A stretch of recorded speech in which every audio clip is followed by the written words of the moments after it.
Hi, this is Garibay, and today I want to talk about Vivek Ramaswamy, and I want to talk about one of the very excellent advantages we gained with Vivek Ramaswamy's absolutely stellar performance in the third Republican U.S. presidential debate on November 8th, 2023.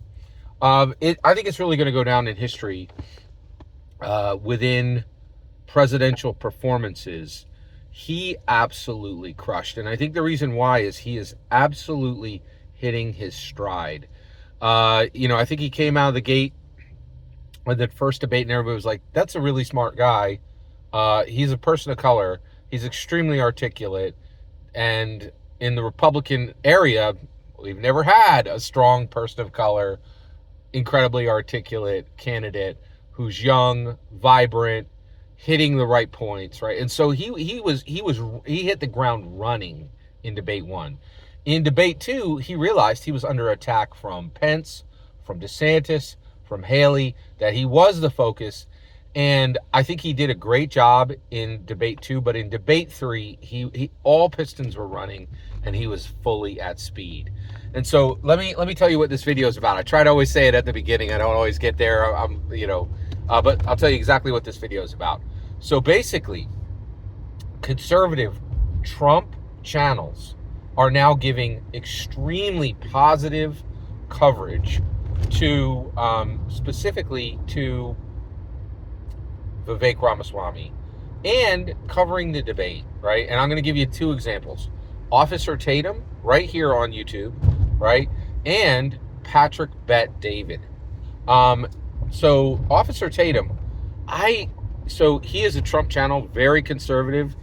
He's an African American who supports Trump, which is it's increasingly less rare, but still pretty rare, right? That's a purple unicorn, right? You don't see that often. You don't see African Americans who dedicate a huge portion of their content to praising Donald Trump. It is incredibly rare, right? But Officer Tatum's very smart. He's got a lot of charisma.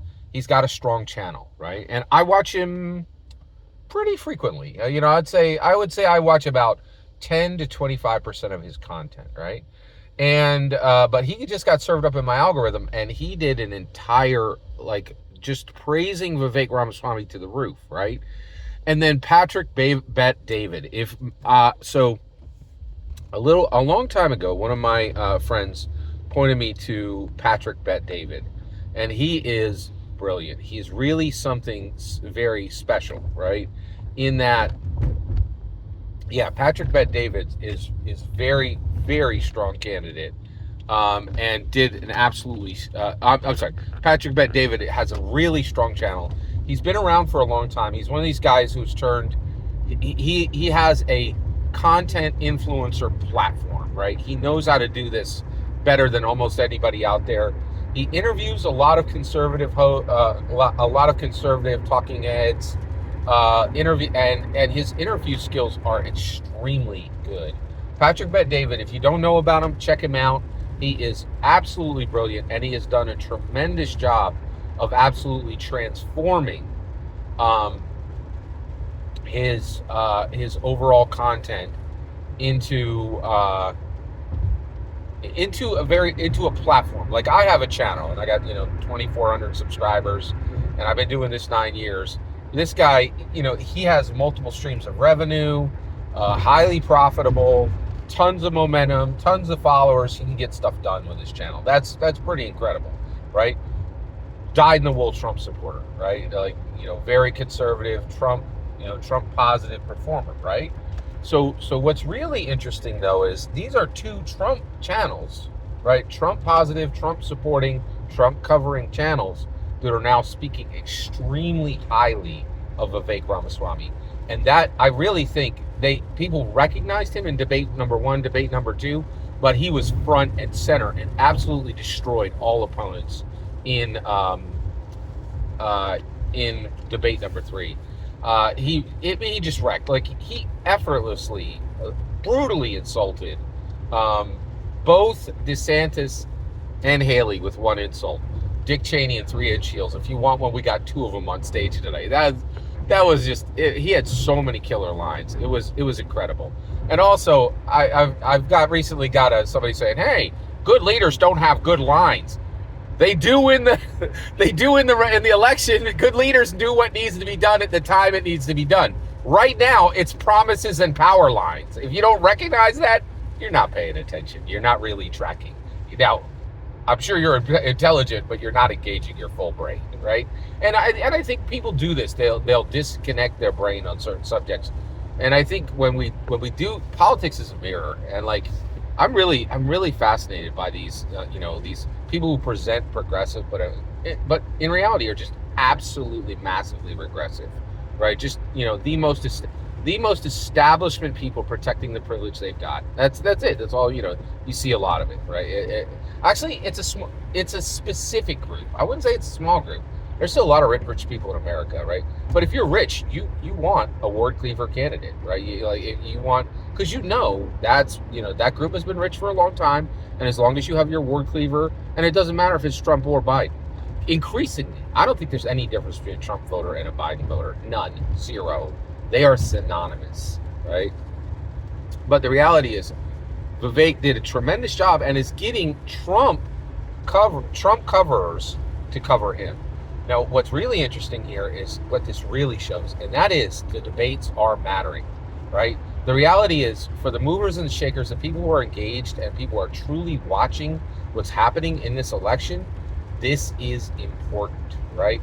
And here's the kicker, right? Why are these people who are supposed to be covering Trump coming over here and covering Vivek? Because there's nothing happening with Trump. Nothing, right?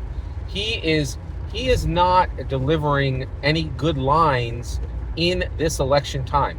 He's not showing that he can outmaneuver any of his opponents.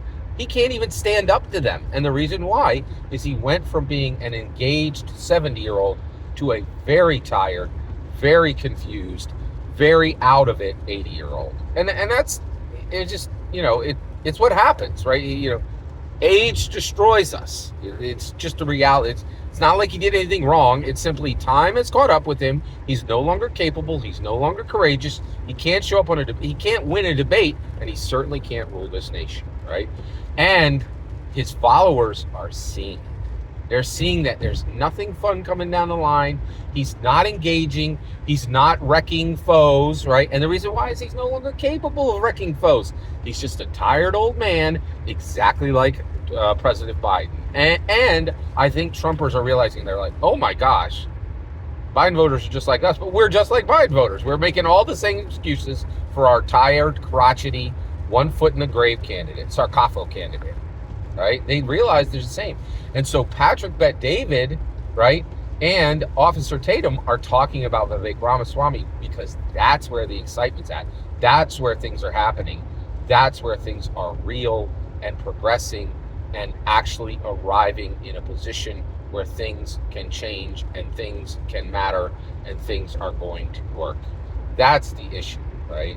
So Vivek Ramaswamy moves forward massively against President Trump, as President Trump's absence in the debates continues to show a lack of capability, a lack of courage, a lack of engagement, a lack of care, and the reality is, at the end of the day, not deserving of leadership. Exactly like sit and sign President Joseph Biden. And man, if you are voting for President Biden, you seriously need to reconsider your priorities, or just embrace the fact that you're an outrageously privileged, wealthy person who wants to make sure that the word cleaver is there to make sure that they continue to be privileged and wealthy. Every single word of that is my humble opinion. What's important is when we get to hear your humble opinion. When you get in the comments and send your traffic, please consider subscribing, and have a wonderful millennium.